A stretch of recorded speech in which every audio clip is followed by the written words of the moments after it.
The gaming industry is at a boiling point, and it all comes down to one thing: game developers are overwhelmingly in favor of unionizing.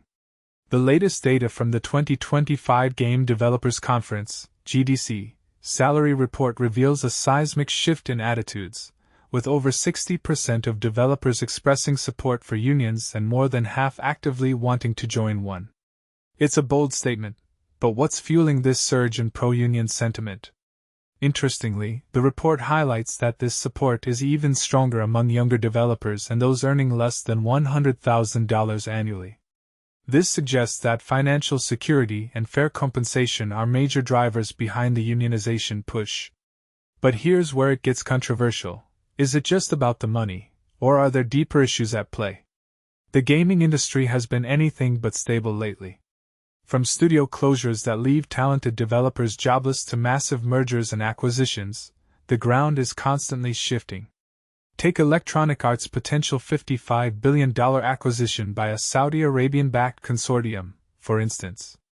Such deals raise questions about creative independence and ethical considerations, adding to the anxieties of developers. Generative AI also casts a long shadow, threatening to automate some roles and further destabilize the job market. These factors, combined with reported tensions between executives and developers, are creating a perfect storm of disillusionment. And this is the part most people miss. It's not just about the big headlines. The report reveals that approximately 25% of game industry professionals have experienced layoffs in the past 2 years, leaving many struggling to find new employment. This constant threat of job insecurity undoubtedly contributes to the desire for collective bargaining power that a union can provide. The GDC report surveyed 562 game industry professionals in the U.S. to understand the impact of salaries and layoffs. The findings paint a complex picture.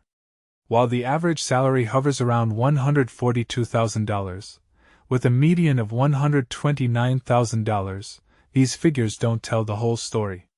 Around 80% of employed respondents reported that their salary meets or exceeds their basic needs. That sounds positive, right? But hold on, over half, 53%, feel undercompensated for their role, experience, and the demanding nature of the work. This discrepancy highlights a fundamental disconnect between perceived value and actual compensation. The feeling of being underappreciated is particularly prevalent among those in business and marketing, visual arts, management, and operations roles.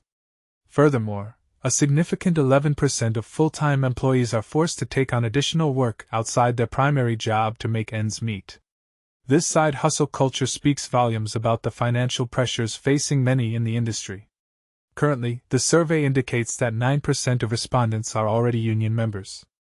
The key takeaway, however, is that a large majority expresses interest in joining a union. This demonstrates a clear appetite for collective action and a desire for greater control over their working conditions.